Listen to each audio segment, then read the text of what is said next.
Magandang araw! Sa video na ito, tatalakayin natin ang buod ng ika-13 kabanata ng Noli Me Tangere ni Dr. Jose Rizal na may pamagat na Ang Babala ng Sigwa. Pag-aaralan din natin ang mga mahahalagang pangyayari, tauhan, tagpuan, talasalitaan, at aral, mensahe o implikasyon na matatagpuan sa kabanatang ito. Makinig at manood ng mabuti dahil marami kayong matututunan mula sa makasaysayang akdang ito ni Rizal. Simulan na natin. Nagtungo si Crisostomo Ibarra sa sementeryo ng San Diego upang dalawin ang puntod ng kanyang yumaong ama, si Don Rafael. Sinamahan siya ng kanilang matandang katiwala na nagtanim ng mga bulaklak ng adelpa at sampaga bilang alay sa libingan ng kanyang ama. Ngunit habang naghahanap, nakasalubong nila ang sepulturero at doon ay nalaman ni Ibarra ang kalunos-lunos na kapalaran ng bangkay ng kanyang ama. Itinapon pala ito sa lawa dahil sa kabigatan nito at hindi na nailibing sa libingan ng mga inchik. Ayon sa sepulturero, ang utos ay galing sa kura paroko. Dahil sa matinding galit at puot na naramdaman ni Ibarra, iniwan niya ang sepulturero at hinanap si Padre Salvi upang humingi ng paliwanag.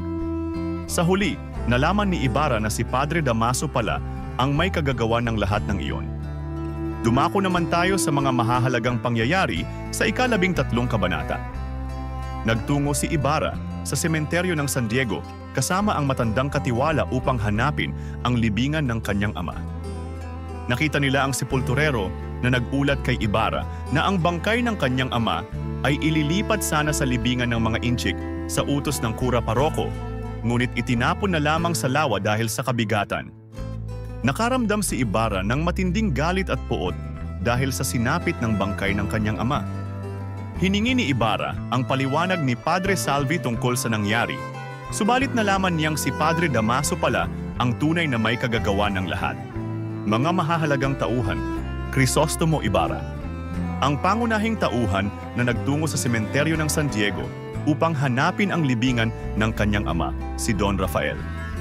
Siya ay nakadama ng matinding galit at puot matapos malaman ang sinapit ng bangkay ng kanyang ama. Katiwala.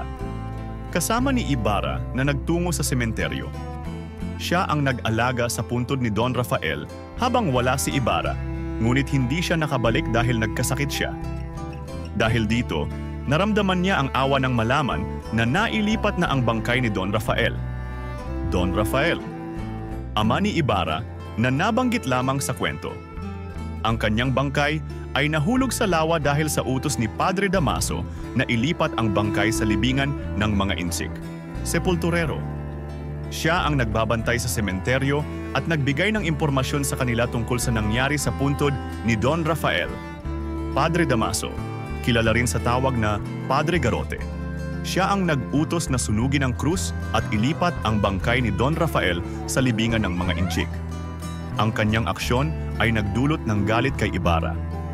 Padre Salvi, isang pari na sinugod ni Ibarra dahil sa kanyang galit. Inakala ng binata na si Padre Garrote ay si Padre Salvi ngunit itinanggi ng pari ang mga paratang. Dumako naman tayo sa tagpuan sa ika-13 kabanata ng nasabing nobela. Ang kabanatang ito ay naganap sa sementeryo kung saan matatagpuan ang puntod ng ama ni Crisostomo na si Don Rafael.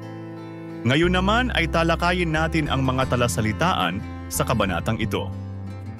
Kalesa, isang sasakyang panlupa na hinahatak ng kabayo. Katiwala, ang taong pinagkakatiwalaan o sinasalihan ng mga gawain. Sepulturero, taong nangangalaga o nagbabantay ng sementeryo. Puntod, ang bahagi ng sementeryo kung saan nililibing ang mga patay. Palatandaan, isang bagay na nagpapakilala o nagbibigay direksyon. Inchik, ito ay isang salitang Pilipino para sa isang tao na may lahing Tsino. Paratang, isang akusasyon o sisi sa isang tao. Ikinasindak, ikinaalarma o ikinatakot ng matindi. Puot, matinding galit o pagkamuhi. At ngayon ay alamin naman natin ang ilan sa mga aral, mensahe o implikasyon na ipinakita sa nobela. Ang kabanatang ito ay nagpapakita ng iba't ibang emosyon at kaganapan na nagsisilbing paalala sa mga mambabasa. Ang pagkamuhi ni Ibarra sa nangyari sa kanyang ama, ay isang pagpapakita ng kanyang pagmamahal at paggalang sa kanya. Sa kabila ng kanyang puot, pinili pa rin niyang harapin ang mga taong may kinalaman dito at hanapin ang katotohanan. Ang paglapastangan sa bangkay ni Don Rafael ay isang halimbawa ng hindi makatarungang pagtrato sa mga namatay. Ang pagkakaroon ng mataas na kapangyarihan ng mga pari noon ay hindi sapat na dahilan para lapastanganin ang kanilang kapwa-tao. Ito ay nagbibigay ng aral na mahalaga ang paggalang sa karapatang pantao, maging sa mga buhay man o sa mga namayapa na.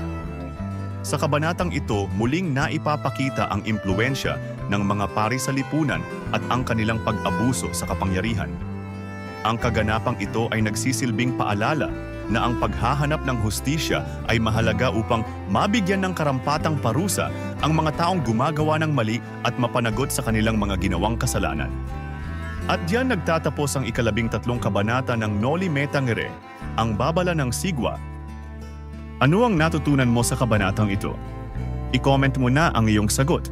Inaanyayahan ka din namin na i-like, subscribe, at i-click ang notification bell para lagi kang updated sa mga susunod naming videos.